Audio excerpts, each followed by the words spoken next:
Hello and welcome back to Nearsight and Farsight. I'm your host, Kevin Taylor. I want to talk through a couple of different things that we're seeing in the marketplace and what we're doing to react to it here at Insight.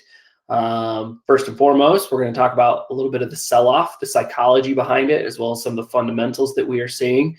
We want to set up our clients for success and explain some of the things that are going on and how we've reacted. Some positioning that we've taken over the last couple of months in anticipation of something like this, and also where we're going to go moving forward and through it. Second, we're going to talk about a little bit what's going on in China. There's a lot of headline news, headline risk that's coming out of the country, and so we want to discuss some of those potentials and what we are seeing coming out of the Chinese markets and how that's going to affect things here and what we're going to do about it in our portfolio. All right. Thank you very much.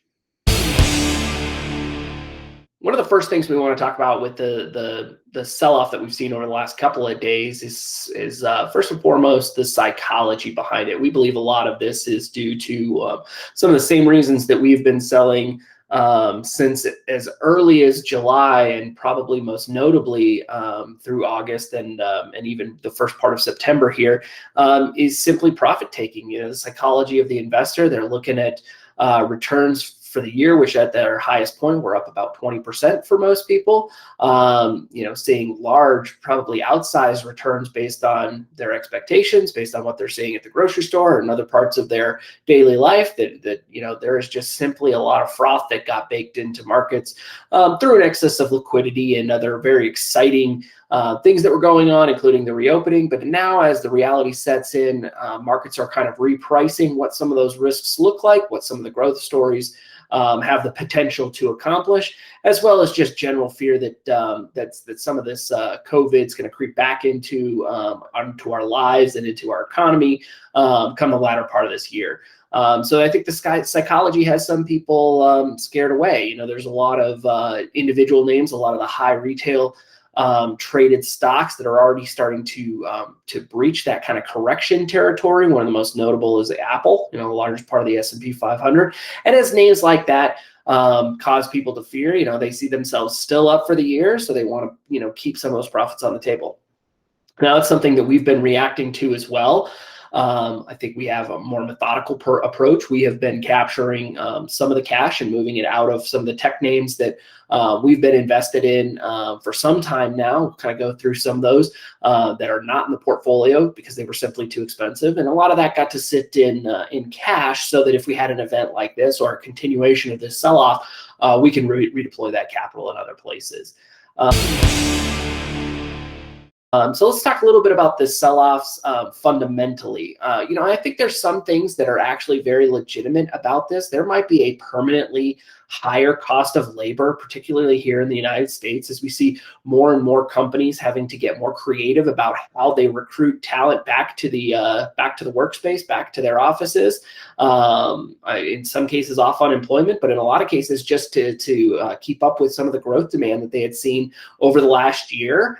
And so some of those, I think that's going to have a permanently higher cost to the labor, which is actually going to reduce total returns and obviously has a negative impact on the stock market, but we think is a pretty positive impact on the economy in general. More people making more money is good in the long term, even though it might impair some of the returns that we see on the bottom line in the near and intermediate term.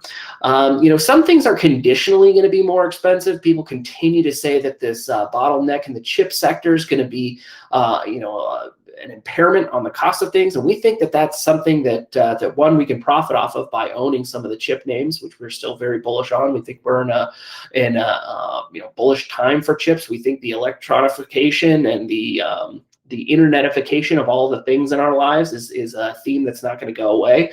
But we do think that chip suppliers can kind of right-size their production over the long term. That's a near-term squeeze, and as we get more people back to work and the order flows for chips kind of start to become more predictable, that demand will, supply will meet that demand, and we'll see some things get back to a normal supply demand equilibrium. Borrowing costs, though, that also might go up over the long period. We've come off of two now major events, both the Trump tax cuts as well as the current rescue plan, both Trump and Biden rescue plan, that has produced a lot of assets into the marketplace. That's had a great positive effect on the borrowing costs for most companies. But we think as some of those stimuluses back away and we get back towards a normal rate in the market, that the lenders are going to demand a higher price for committed capital to companies. So we think that borrowing costs are going to rise, which again has a negative impact over in companies' balance sheets, but we think that that's going to be, kind of just par for the course. We are already at a really, really low number for borrowing, so we think that while that's going to negatively impair growth and balance sheets going forward, it's really from a basis that's so low that we think that that's not going to have a major impact on it. And we think that the calendar of events that's coming up is going to have an impact on the economic fundamentals too. One of the biggest components of this is the Fed tapering. A lot of discussion has been talked about when does the Fed start exiting some of these capital markets and stop buying assets that are out there. We think the first wave is going to affect corporates, and they're going to stop buying there, which we think is going to have a natural rise to yields, which might incur people to go back into fixed income markets. That could be good in the intermediate term for fixed income, which means that money comes out of equities.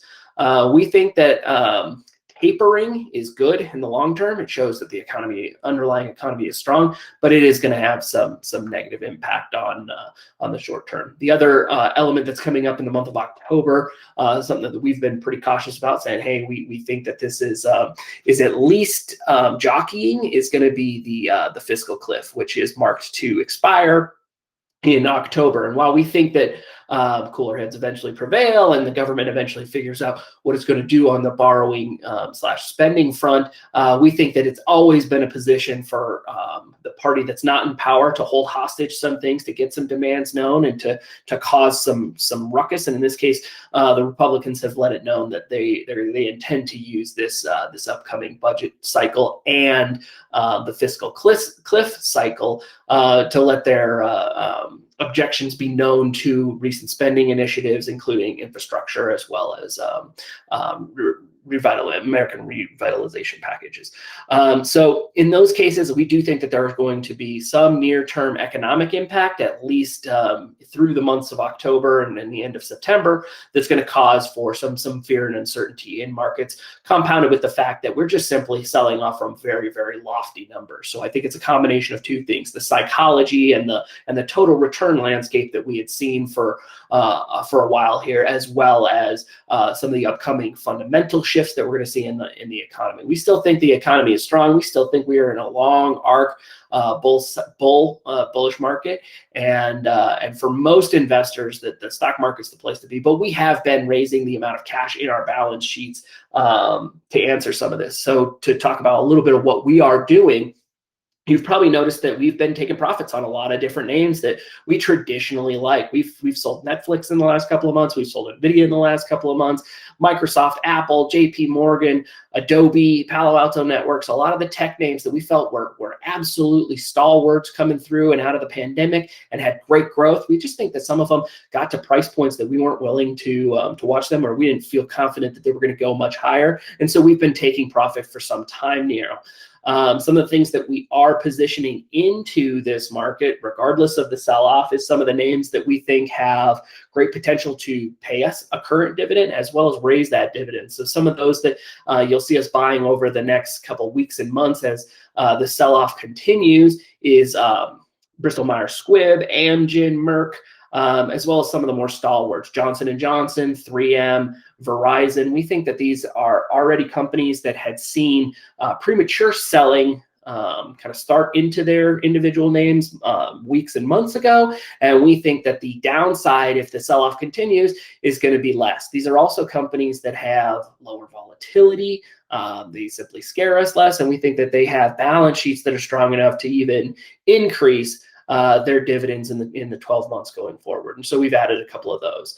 But generally speaking, we've already been very well positioned for a pullback. We have a higher cash balance on all of our portfolios. We have been selling into strength for the last couple of months, and now we're hopefully, with a pullback, we're going to be able to reload some of that dry powder into broader parts of the market and into some of the names that we've had on our watch list, but we're simply not willing to pay higher prices for. So that's what's been going on in the markets. The other element we wanted to talk about is a little bit of what's going on in China. This has been, essentially a reawakening for China. It's almost like they've come to terms with the fact that they are still a communist power. They've realized that 30 years of this drift towards capitalism has caused some shocks within their economy, and the powers that be, the Chinese Communist Party, have decided that they've remembered that they were communists, and they've reined a lot of that back in. This happened in a couple of different waves, which we felt initially, was causing some buying opportunity, and we still think we're going to keep an eye out for Chinese markets that get oversold. The first wave of all of this was some of the big tech names. Alibaba and Tencent got hit early with some fines. And then the second wave was kind of Ant Financial, and that some of the banking and particularly where banking and technology tend to touch and overlap with each other, that there was a big kind of clampdown of how money got moved and what companies were allowed to go public in financial markets. Most recently, we saw the third wave that came down as a crackdown on education and gaming companies, companies that the Chinese government felt had too much control over, how someone gets educated, that was bad for their middle class, but also this national pandemic that they're dealing, excess of time spent gaming, that they felt like they wanted to clamp down on the youth in China. And so those have had different different elements to them. The fourth ways that we're anticipating that China starts to crack down on is managing its real estate market. There's been major real estate transactions that have been questionable.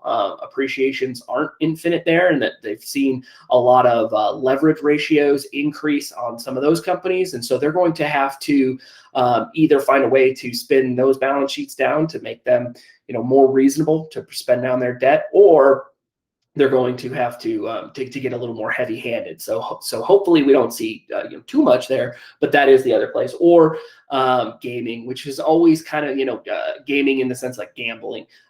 Gaming for children was something that the Chinese government showed that it was very apt to go in and crack down, but gambling itself, doing things like Macau and other parts of China that have kind of shown up over the last decade or two, we feel like the Chinese government might show that they still can exert some dominance in those places as they have in the past too. So a couple different things going on with China. We still think China and Asia itself is the place for global growth, but we think that there's a very serious ability for that growth to not be what China has stated, and to kind of slow down over the next couple of years.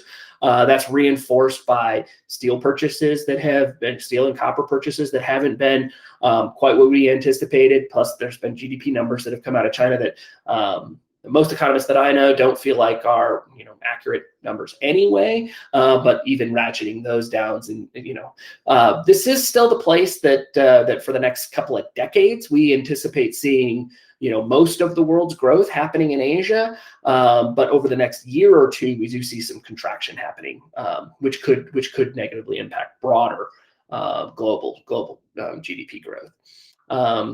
So that's what we see going on in China, and why that continues to hit the news, and why some of the headline risk following some of those activities have had a negative impact on some of the markets here in the United States, but more broadly across the world.